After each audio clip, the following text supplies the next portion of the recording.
पंडित शैलेंद्र वाजपेयी जी, और चलिए उनसे रूबरू होते हैं। और नमस्कार सर।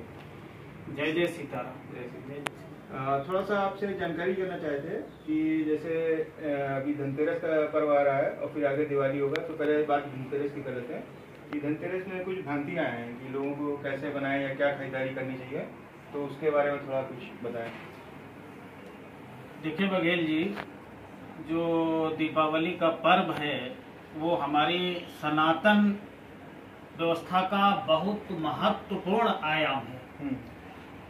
और ये 5 दिवसीय एक पर्व होता है जो धनतेरस से शुरू होता है।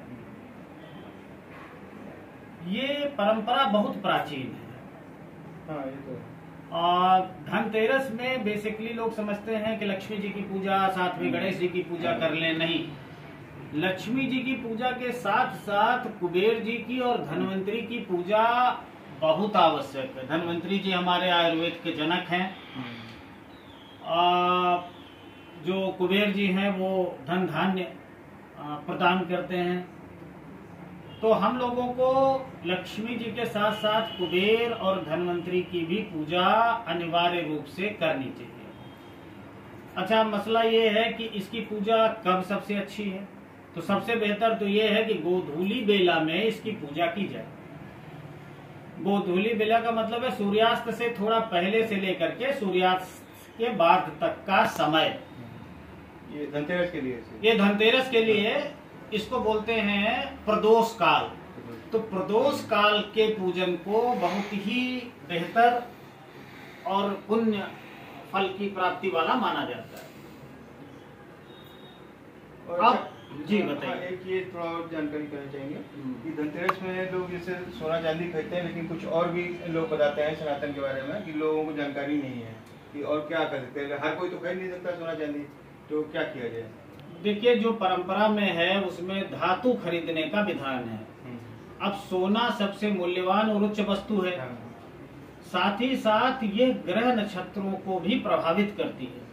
सोना चांदी हमारे लिए रत्न की तरह से है, जो जीवन के तमाम व्यवस्थाओं को प्रभावित करते हैं। तो इसीलिए सोने की बात की गई, लेकिन धातु का जो खरीदारी है वो बेहतर है। उसके साथ में आप किसी भी नई वस्तु का भी खरीदारी कर सकते हैं और उसको अपने पूजन में भी शामिल कर सकते हैं। उस वस्तु को अपने पूजन में भी शामिल कर सकते हैं। अच्छा, लोग आमतौर पर झाड़ू खरीद के लाते हैं। अब इसमें बड़ा मिथक ये है कि जो झाड़ू है उसको कितनी संख्या में लाएं। झाड़ू हमारे लिए लक्ष्मी का प्रतीक है, उसको हमेशा विषम संख्या में लाना चाहिए। 1 लाइए, 3 लाइए, 5 लाइए, 11 लाइए, उसकी पूजन करिए और फिर अगले दिन जब लक्ष्मी जी का पूजन हो जाए तब इसका प्रयोग शुरू करना चाहिए। साथ ही साथ जो पुरानी झाड़ू है उसको उसी दिन नहीं फेंकना है, उसको भी रखे रहना है और सही दिन तिथि को उसको घर से बाहर करने का। वो लक्ष्मी का प्रतीक है। लक्ष्मी को आप कभी भी फेंक नहीं सकते और धनतेरस के दिन तो कतई नहीं फेंकना है। ऐसे ही भोग के लिए लोग धनिया का प्रयोग करते हैं। हमारे गांव में गुड़ और धनिया का प्रयोग होता था, और गुड़ और धनिया से भोग लगाने के बाद उसकी एक पोटली बना लीजिए और उस पोटली को अपने जहां पर भी आप तिजोरी समझते हैं वहां रखिए। ऐसी मान्यता है कि साल भर की दरिद्रता दूर रहेगी और धन धान्य पूर्ण रूप से आपको प्राप्त रहेगा। एक और चीज है कि हम क्या इस धनतेरस के दिन सिर्फ और सिर्फ सोना चांदी ही खरीदें? तो अब ये बहुत मूल्यवान वस्तुएं हो गई हैं, हर व्यक्ति की पहुंच से बाहर है। ये तो बात सही है। तो आप कोशिश करिए कि घर के उपयोग और पूजन को आपस में जोड़ लीजिए।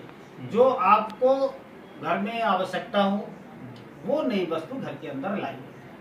अच्छा, कुछ लोग कहते हैं कि स्टील से लोहे से काम चला लिया जाए। ये देखिए, लोहा शनि का प्रतीक होता है। हालांकि शनि की भी पूजा का विधान है।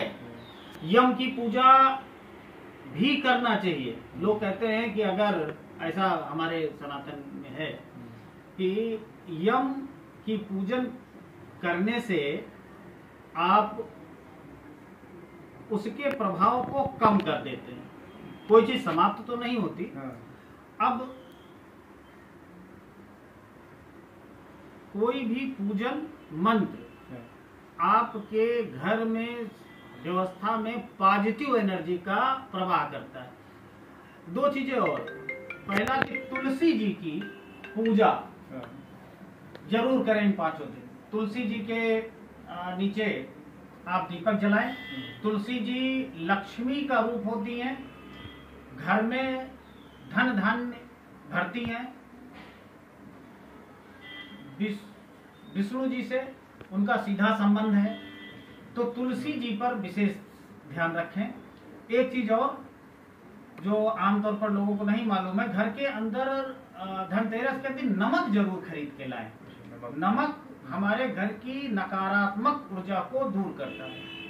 कोशिश करें कि बृहस्पतिवार को छोड़ करके अपने घर में कम से कम हफ्ते में 2 दिन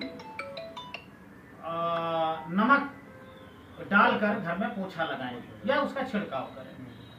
अगर कोई और आपका प्रश्न हो तो एक थोड़ा सा ये पूछना था कि लोग तुलसी में जैसे कहते हैं कि तुलसी में कुछ लाल चुन्नी या कुछ लगा के सिक्का लगाने से कुछ धन दौलत देखिए, लक्ष्मी जो तुलसा जी हैं वो लक्ष्मी का प्रतीक है। अब लक्ष्मी का प्रतीक होने के नाते आज की तारीख में जो हमारी चलन में है वो लक्ष्मी में सिक्के, रुपए, नोट यही चलन में है। तो माना जाता है कि अगर आप जो लक्ष्मी रूपी तुलसा हैं उनको कुछ आप अर्पित करते हैं तो उसका लाभ आपको प्राप्त होगा। चलिए अभी के लिए यहीं पे वीडियो समाप्त करते हैं। अभी धनतेरस और थोड़ा सा दिवाली का महत्व वगैरह समझा, और इसके आगे फिर आपसे मुलाकात करेंगे। और तब तक कुछ दर्शकों से कहना चाहेंगे कि आप लोग भी कोई सवाल कुछ पूछना चाहें तो कमेंट में कर सकते हैं। आगे उसका फिर जो हमें पता होगा वो या फिर वाजपेयी से पूछ के फिर आपको इसका उत्तर देंगे। तब तक लगे रहिए, बने रहिए वीडियो में। आप सभी को दीपावली और धनतेरस की बहुत बहुत बधाई।